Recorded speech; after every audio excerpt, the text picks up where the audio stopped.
I trained a hawk for hunting with my son, and by mid-season, the bird was doing everything right, catching rabbits, squirrels, and even a woodcock. He was shaping up to be one of the best birds I've ever flown. And in November, it all came to a tragic end. To tell the story properly, we have to go back in time, before any bird of prey becomes one of nature's most brutal, efficient killing machines. They start off looking something like this, the cutest little fluff ball you've ever seen. But to get from this to this is statistically impossible, with only a 30% chance of success in the wild. We have a long road ahead of us, but we're gonna give it everything we got. This is my male European goshawk, who we affectionately named Tiercel. Tiercel is an Old English term to describe the male bird of prey, specifically the male peregrine falcon. And this is my son Leo, who has given me his word that he will help me train this hawk to be a good hunting partner.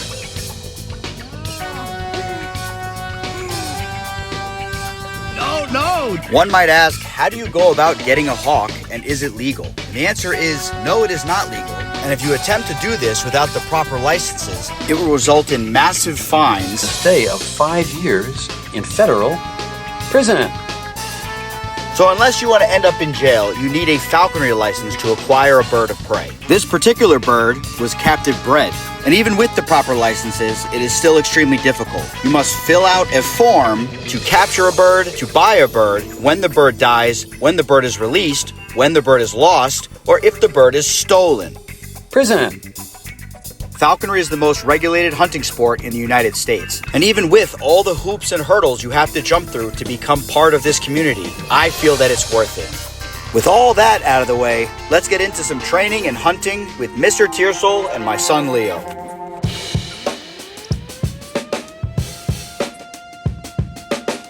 Raising an imprint goshawk is truly a unique experience.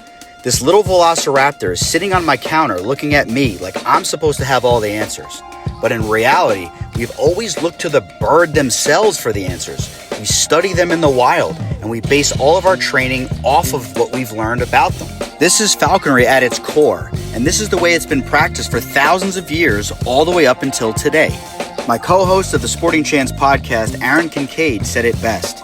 You can dominate a horse, and you can dominate a dog to get it to do what you want. You cannot dominate a bird of prey. The relationship is built off of a foundation of trust. And if you break that trust, it's a great way to find yourself with some holes in your hand. Leading up to this point in his development, we've been continuously exposing him. He's exposing himself to all different things that would normally scare a wild bird. But since he's an imprint and his mind is so young, we have a unique opportunity to desensitize him to the modern world around us. Along the same lines of building trust, I'm now building what's called a sight picture. I'm allowing him to feed off of a frozen carcass of a squirrel because that's one of the species we'll be targeting when we get into the field and start hunting. Going for rides in the work truck are a must. And going to work is also a must because I have bills to pay. This is just another opportunity to build trust that being in a moving vehicle is nothing to be afraid of, and it's actually kind of fun. Parkour!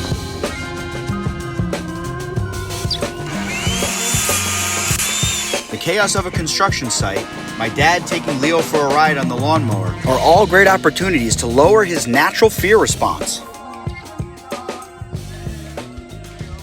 Even though my dad just retired, I'm putting him back to work. We instilled a sight picture, but now it's time to give him a moving target. I held the bird, my dad held the string that was connected to a frozen squirrel. I had my dad pull the string, making it look like the squirrel was on the ground running. Pulling a frozen squirrel up a tree doesn't hurt either. Oh, there you go, Dad. Oh, go up. Oh, let go. Let go, let go, let go, let go, let go, let go, let go. My poor dad's gonna file a complaint with his union rep against me for being so demanding. But he did a good job, and I'm very appreciative of the help. At this stage in his development, I'll be leaving him out for multiple hours each day to exercise his flight muscles, build confidence, and mature mentally. In falconry, this is called hacking. Geared up with a UHF and GPS transmitter at all times, so I always know his location. Keeping birds of prey is a lot of work, and it's very important, especially during the summer months, to have a clean water pan filled with fresh water at all times. During this time of hacking, the bird will get to fly around and chase Ginger and act like a wild bird, chasing its siblings around. At the end of each day, the bird will be reclaimed to be put back in his enclosure so no owls can get him at night. This is done through a carcass drag or calling directly to the lure, but I prefer the carcass drag. During the very beginning of this process, I've always kept Ginger around. Ginger is a long-haired miniature dachshund, and as we'll see later, she plays a crucial role in this bird's success. Her job is to flush out rabbits from holes and brush piles and to tree squirrels for him to catch. And they obviously enjoy spending time together.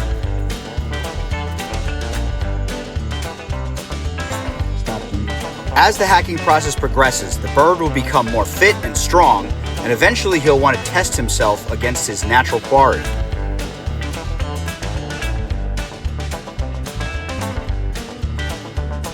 It's clear he lacks the skills to get the job done and capture the squirrel, and the squirrel seems to know it and is taunting him. I witnessed him capture a house sparrow out of my neighbor's barn, fly around with it for a little while, drop it, and tried to catch it before it even hit the ground. Our hack is over and it's time to get in the field.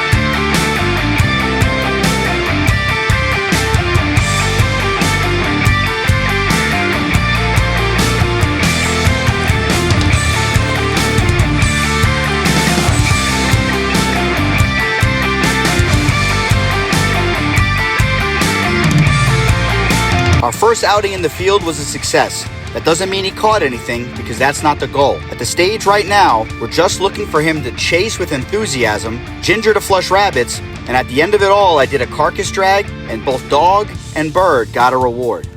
Now it's time to head home, check Leo for ticks, and make sure all the other birds are fed, and do it all again tomorrow.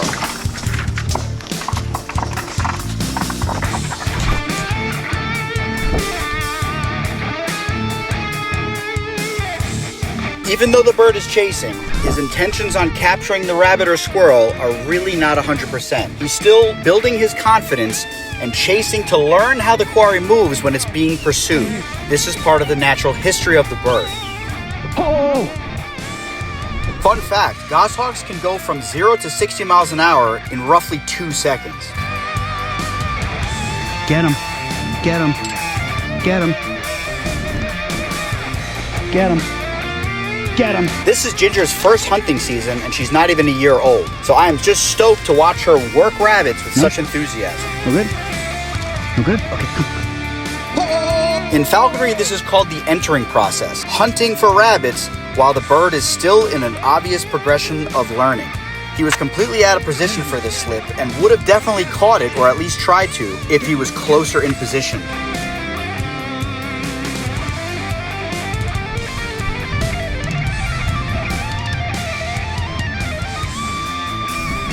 During this time of entering, it's very easy to get discouraged and frustrated. Rabbits are running in the open, he's chasing with what looks like enthusiasm, but he's not actually capturing the rabbit. And that's all natural, and that's all part of the process.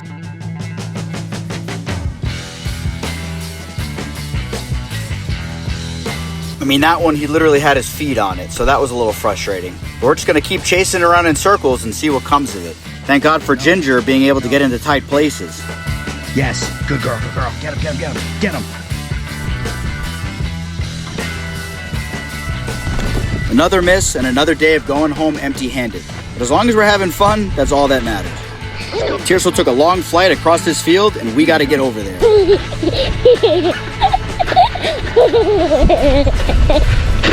Find it. Find it.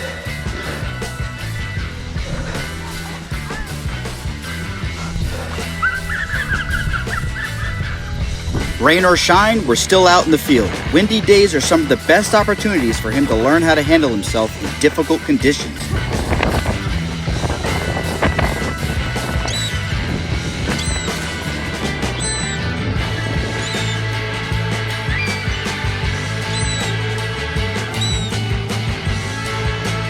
Peter, where'd he go? Get in there. Get in there. Where'd he go?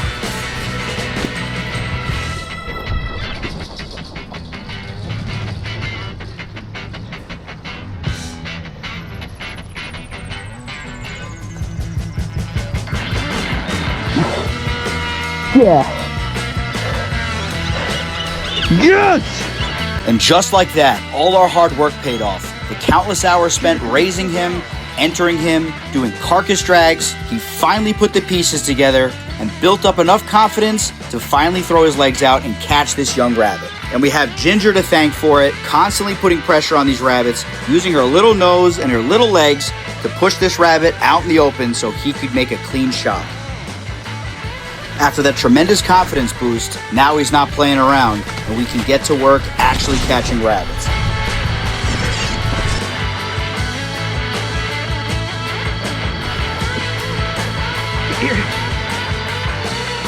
I did say we can catch rabbits. I'm not sure if that one counts, but I'll take it. And I don't think he really minds as long as he gets a nice full crop at the end of every hunt. Get him, get him, get him, get him, get him.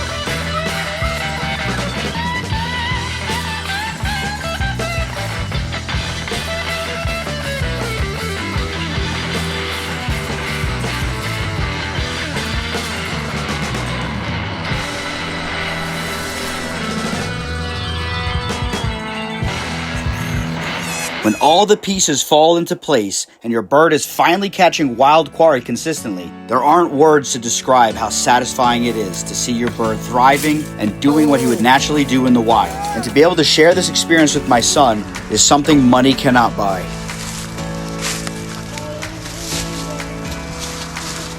With the bird being completely out of position for this situation, it's a good chance to just let Ginger have some fun and chase rabbits around in these chipping containers. Oh! Oh!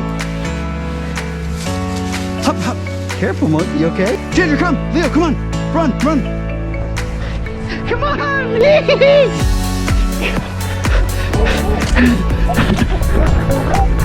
Most of the hunts that Leo was a part of, we were very rarely successful, but to have him be part of the experience with me and having fun along the way was absolutely priceless. Leo, stay there, stay there.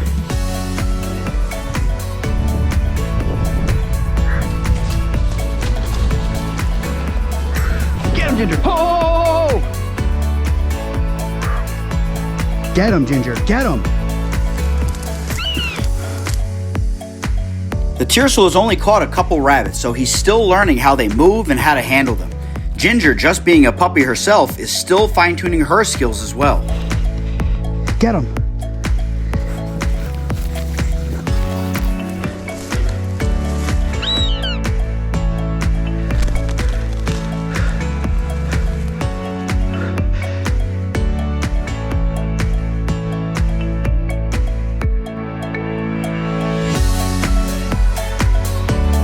Woo! Yeah, burn it out. Burn it out. It's overweight. Dog's excited. We got a squirrel pinned at the top of my pine tree. Rabbits are fun, but squirrel hunting with a goshawk takes everything to another level. Ginger, get ready.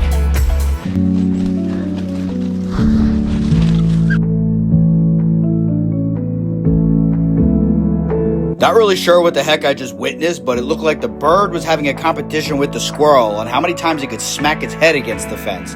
And Ginger thought she was in a competition to just get to the hole in the fence rather than even attempt to catch the squirrel. Oh! Watch this. Oh! The head, come on. Head. Get him, Ginger.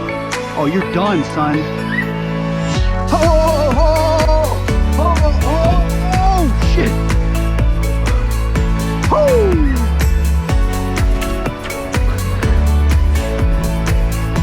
Just like when we entered him on rabbits, it takes quite a bit of chasing and analyzing the prey before he gets the confidence to actually grab it. The stakes are higher because squirrels can bite, and they can seriously injure a bird, so he needs to really get his footwork down before committing to capturing a squirrel.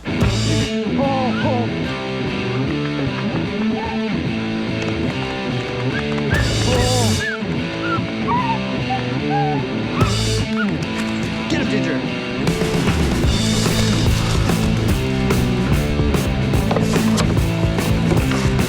Get him. Oh.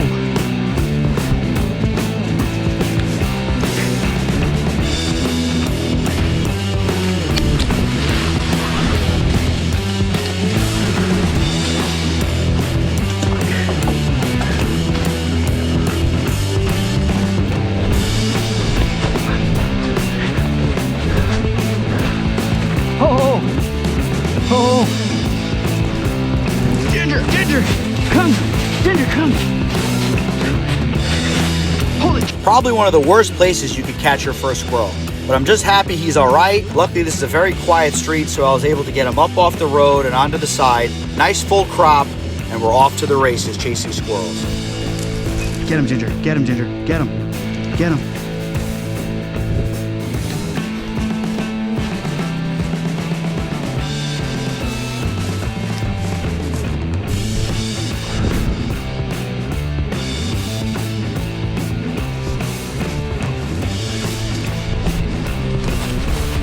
Just like when he caught his first rabbit, his confidence shot through the roof after that first squirrel, and he was catching them every chance he got. Ginger was able to show her versatility by keeping that squirrel moving so the bird could get a clean shot on the ground.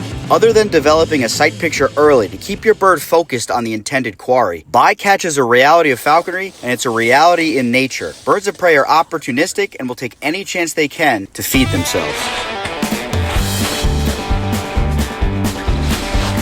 Woodcock.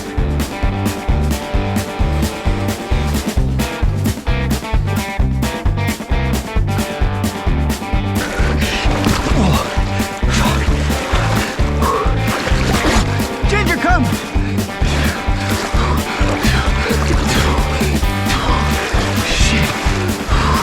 Ginger! In falconry, accidents happen. Sometimes they are traumatic, and sometimes they are just part of daily life. And for this barred owl, I can't tell which is which. Obviously not a prey species, but something the bird thought he could catch and possibly eat. Or maybe it was a territorial thing. But it's my job to make sure that my bird is safe and that wildlife stays safe in the process if it's not on the menu. I thoroughly checked over this barred owl to make sure he didn't have any wounds or needed assistance, and I went ahead and let him go.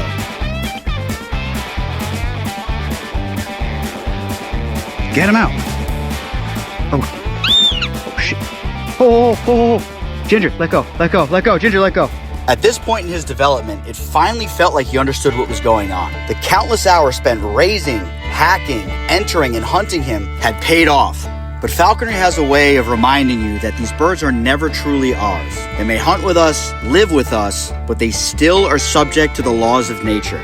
What happens next is unfortunately not unique to falconry. It's one of the many dangers that wild raptors face each and every day. The day of the incident started off like most other hunts. Me and fellow falconer Miguel had plans to get out hunting rabbits on Saturday. Oh, rabbit! Oh! Joining him are his two dachshunds, Zach and Willie, to assist Ginger in flushing rabbits. We were off to an incredible start. Rabbits running, bird chasing. It was turning into one of those days that you'll never forget. And we didn't forget it, but for all the wrong reasons. Let's watch it. Ha, ha, ha. Ho! Gonna run that way. He's gonna catch him. Ho!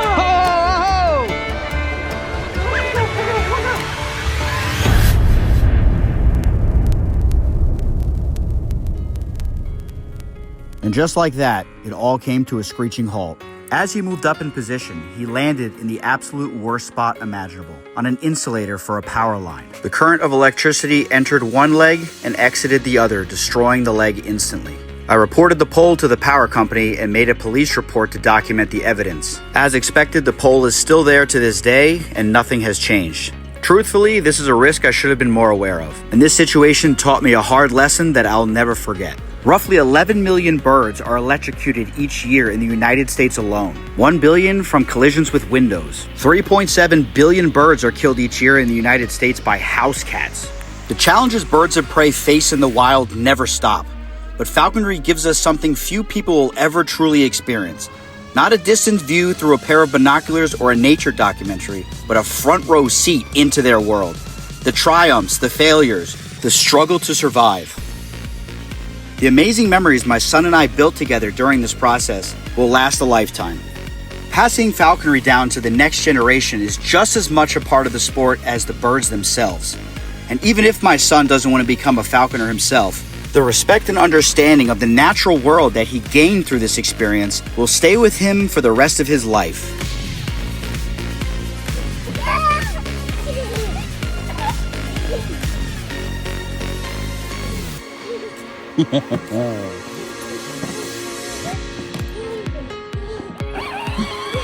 Yeah.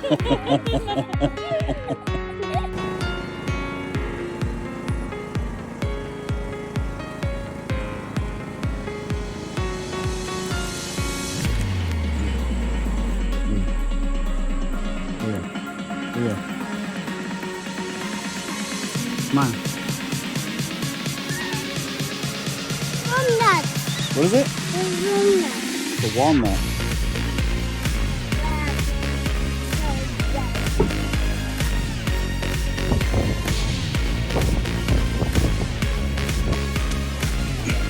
Pull it. Ho, ho, ho. Ho, ho, ho. Ho, ho, ho. Ho, ho, ho, ho.